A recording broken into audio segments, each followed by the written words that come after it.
Well, welcome to this session of the Convergence Project. And in this session, I'm joined by my good friends Barb and Steve.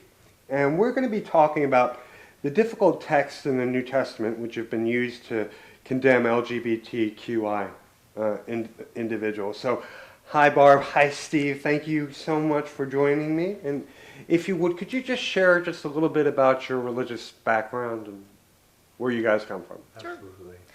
I was raised a Lutheran, and we didn't really talk about gay people in our church growing up. And understanding this is in the 50s and 60s, and not much was talked about the gay people at all. I was raised in the country, so we really didn't talk about gay people. But when I got to college, I became much more aware of the whole gay community and the prejudices against them. But as far as being raised in the church, in the Lutheran church, I really wasn't exposed to any of the clobber passages or anything like that. Okay. That didn't happen until later. Later. Yeah. How about you, Steve? Well, I was born and raised in at St. John's United Church of Christ, and nothing was really mentioned about homosexuals, really either way, negative or positively. So I really wasn't aware of these particular passages. Nor were there any, messages of, condemnation or anything like that. It wasn't really until I got a little bit older until I, started to hear and learn more.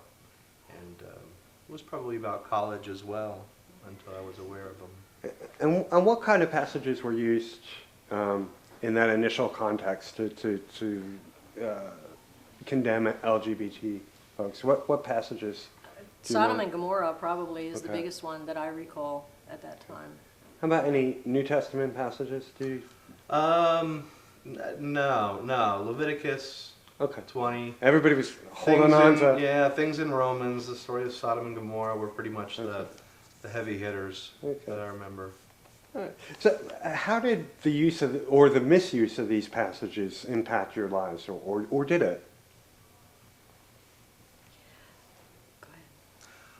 Well, you're talking to a guy who, was kind of a natural worrywart about things, and, I tended to, really obsess about it. Not so much dealing with being gay, but also not being born again, which I didn't understand either. But as soon as I heard these verses, they scared me. I had, begged and pleaded to the Lord to be straight, and these verses just kind of, they hit me hard. They hit me really hard. They hurt. They confused me. It was, and it was nothing that I could really discuss with anyone. So it was, just for me to chew on alone, but they scared me a great deal.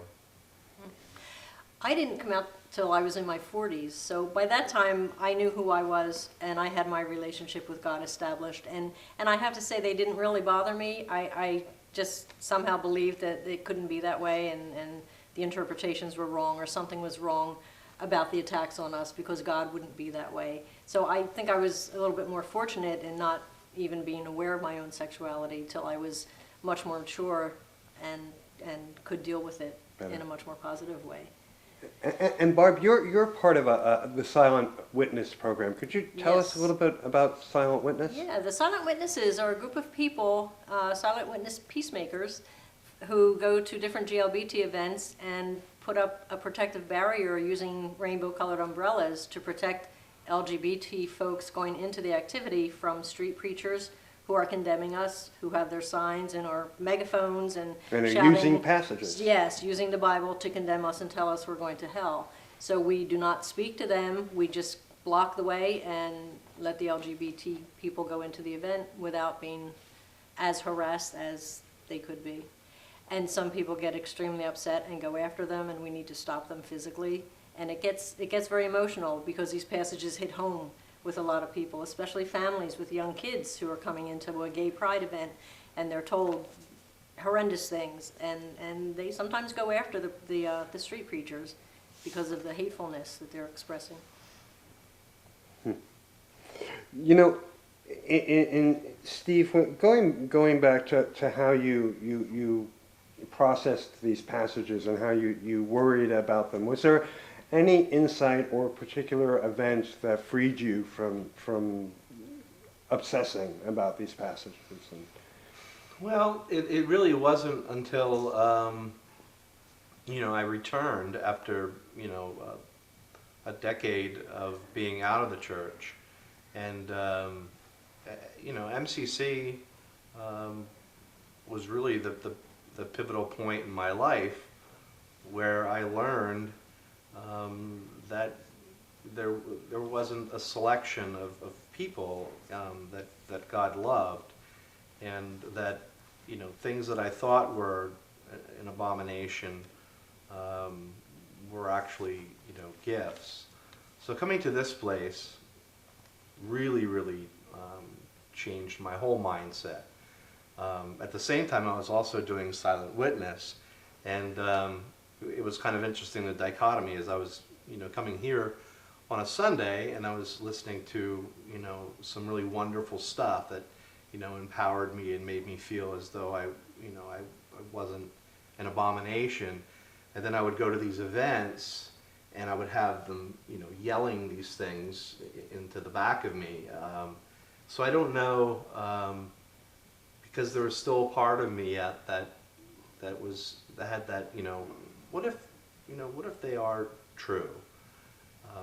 But the more actually I worked with Silent Witnesses, and the more I realized how irrational and how hateful and how much they really don't use the Bible in the manner in which it should. So it was an interesting way of learning. It was a lot of people told me, why do you do Silent Witness? Why do you listen to that stuff? And for me, it was a way of learning. It really brought me to where I am today, and my relationship with God. And and I have to say that meeting Barb and meeting Kathy and meeting all the people here just made such a huge difference. What advice would the two of you give to a young LGBTQ youth who's heard these verses and is worried about them or struggling with them or feeling condemned, either at home or in the pulpit or at a pride event where they've latched on to some of this hateful speech? What advice would you give? I would advise them to keep an open heart, an open mind. MCC did such a great job with me as well, because once I did hear these passages and try to understand them, MCC has Bible studies and book studies, and the one book study we did was with a book called The Children Are Free.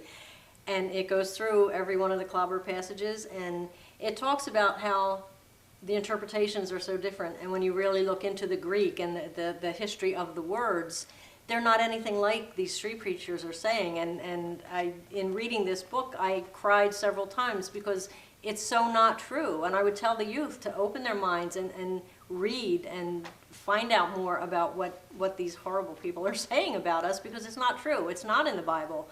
And the two gentlemen who wrote this explained that the reason that we can argue the clobber passages is because of the interpretations, and as researchers go deeper into whoever is researching whatever part of the Bible, as they go deeper, they find more meanings, and they find different meanings, and they find more accurate meanings. So when you look at the word eunuch and you find out what it really means, or what it could mean, it puts a whole different slant on the clobber passages. And I was just amazed when I sat through this book study and heard that now that people aren't interpreting it the way it should be interpreted, and the way I'm sure God intends it to be interpreted. So I would tell kids to keep researching and keep listening and keep talking to adults who are secure in their faith and in their sexuality, and it'll be okay. It will be okay.